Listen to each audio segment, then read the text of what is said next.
आता बघा, nominal GDP आणि काय रिअल जीडीपी. शाबास. आता मला सांगा, का रे तुमची प्रगती झाली, तुमची वृद्धी होत आहे, हे मोजायचं असेल तर बेस पकडायला लागेल ना.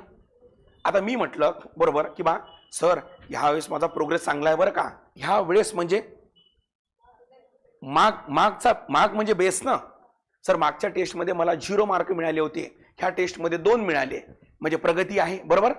म्हणजे कोणता तरी बेस पकडायला लागेल ना मोजायसाठी. बरं माझी उंची सर वाढली म्हणजे मग कशी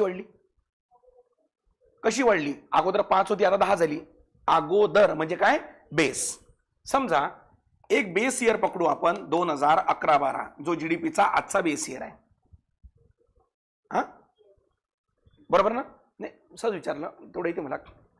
11-12 हा बेस इयर आहे. ठीक आहे. आता सध्या कोणतं इयर चालू आहे? 2000 किती 23-24 हा इयर चालू आहे. बघा आताच आपण न्यूज मध्ये काय बघितलं 2 मिनिटापूर्वी, तो प्रत्येकाला मागच्या वर्षी सोबत कंपेअर करत आहे. तो मला सांगा 11-12 सोबत कंपेअर करत आहे का? आता जीडीपी मध्ये काय बघितलं आपण? नाही दाखव लक्ष नव्हतं मला, समजू शकतो मी, लक्ष नव्हतं. पुन्हा वाचतो.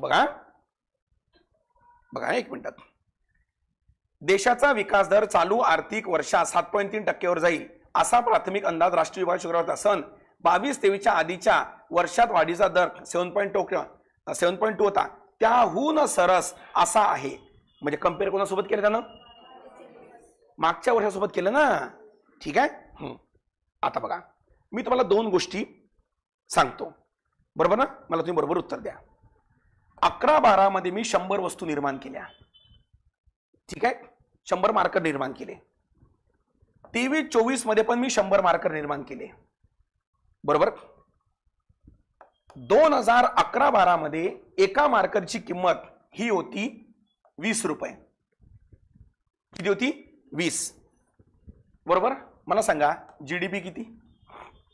जीडीपी मध्ये वस्तू आणि सेवेचं कशात रूपांतर? पैशात. ही वस्तू आहे, पैशात रूपांतर करा.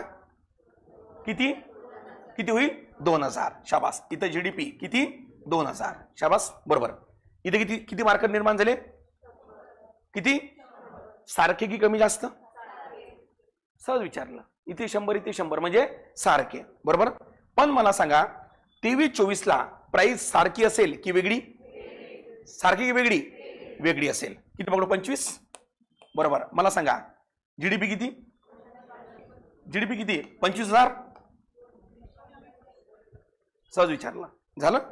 मग आता मला सांगा 11-12 मध्ये 100 टीव्या बनवल्या, 23-24 मध्ये 100 टीव्या बनवल्या, म्हणजे वस्तू काय आहे? सेम बरोबर. प्राइस काय? पण मला सांगा इथं जीडीपी किती भरला? 2500, इथं 2000. मला सांगा जीडीपी म्हणजे प्राइस वाढणे की जीडीपी म्हणजे वस्तू वाढणे?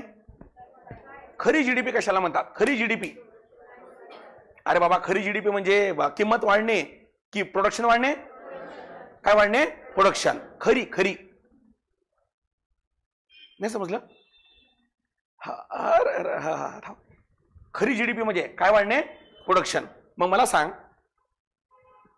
या 100 लाख आता 23-24 मध्ये मला खरी जीडीपी काढायची आहे. कोणती? खरी, खोटी बरोबर.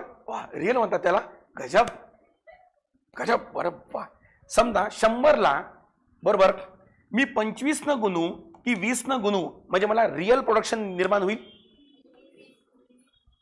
जीडीपी वाढणं म्हणजे किंमत की वस्तू जर मला मोजायची असेल, खरी वस्तू किती निर्माण झाल्या तर मला कोणासोबत मोजायला लागेल? कोणासोबत? 20 सोबत. मग 100 गुणिला 20 केलं तर किती होऊन राहिलं रे? 2000. म्हणजे बघा या वर्षीच्या वस्तूला बरोबर तुम्ही बेस प्राइसच्या किमतीसोबत जर गुणलं, या वर्षीच्या वस्तूला तुम्ही बेस प्राइसच्या वस्तूसोबत जर गुणलं तर ते निघेल तुमचं रिअल जीडीपी. समजलं? कुठलं जीडीपी? रिअल. आणि या वर्षीच्या वस्तूला जर तुम्ही आताच्या प्राइस सोबत गुणलं बरोबर तर जे निघेल त्याला म्हणतात कोणता GDP nominal. Is that clear? म्हणजे मला सांग कोणता जीडीपी जास्त असेल, रिअल की नॉमिनल? काय असेल? नॉमिनल जास्त असेल, रिअल असेल का नाही. समजला फरक?